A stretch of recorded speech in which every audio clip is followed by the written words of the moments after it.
ایک زمانہ آیا کہ قریش کے ظلم و ستم اور جور و جبر اتنے زیادہ بڑھ گئے کہ کمزوروں پر جو ظلم ڈھاتے تھے، زیادتی کرتے تھے، وہ دیکھے نہیں جاتے تھے۔ تو سیدنا صدیق اکبر شہر مکہ کو چھوڑ کر کے مکہ سے باہر جا رہے تھے۔ راستے میں ابن دغنہ ملا، یہ قریش کا سردار تھا، اور اس نے کہا کہ آپ کدھر جا رہے ہیں؟ تو آپ نے فرمایا کہ اس شہر میں اب رہنا نہیں ہے جہاں جور و جبر کا رواج ہو، جہاں ظلم و تعدی پھیلتا ہی چلا جائے، جہاں شر کو کوئی روکنے والا ہی نہ ہو،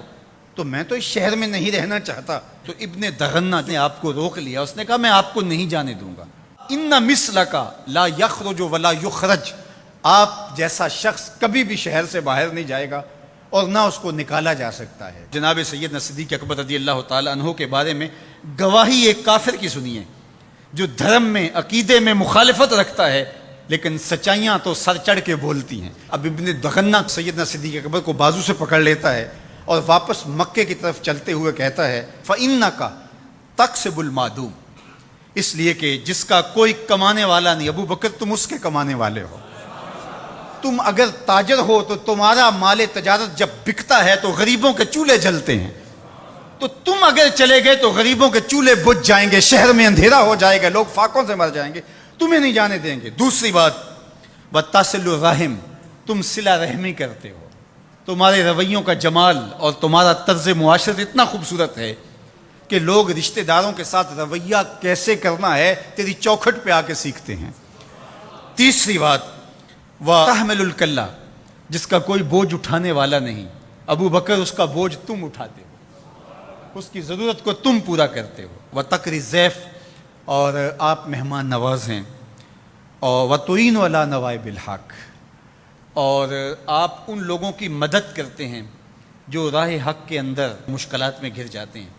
اب وہ 5 باتیں جو ام المومنین نے حضور علیہ السلام کے بارے میں کہیں، وہی 5 باتیں ابن دغنہ نے حضرت صدیق اکبر کے بارے میں کہیں۔ تو اب یہ سمجھنے میں کوئی دیر نہیں لگتی کہ حضور نے اپنے غلاموں پہ اپنی سیرت کا رنگ چڑھا دیا تھا، اور ایسا پختہ رنگ تھا، ایسا پکا رنگ تھا جس کو کافر بھی دیکھ رہا ہے۔ وہ رنگ دور سے ہی دکھائی دیتا تھا کہ ابو بکر پہ بھی محمدی رنگ ہے، عمر پہ بھی محمدی رنگ ہے۔ اب آئیے ایک حدیث اور رکھتا ہوں، اور وہ ابو داود میں ہے، ترمذی میں ہے، اور سیدہ عائشہ رضی اللہ تعالی عنہا فرماتی ہیں، کہتی ہیں ما رأیت احدا کان اشبہ سمتن و ہدین و دلن و کلامن برسول اللہ صلی اللہ علیہ وسلم من فاطمہ، کہا کہ میں نے سیرت میں، صورت میں، عادات میں، طرز زندگی میں، انداز معاشرت میں حضور کے مشابہ فاطمہ سے بڑھ کر کسی کو نہیں دیکھا ہے۔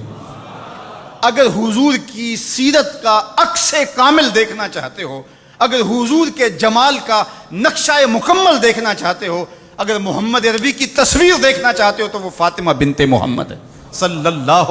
علیہ وسلم۔ ابو بکر صدیق حضور کے رنگ میں رنگے ہوئے، سیدہ فاطمہ حضور کے رنگ میں رنگی ہوئی ہیں، اور وہ بھی حضور کی تربیت کا عکس ہیں، اور یہ بھی تربیت کا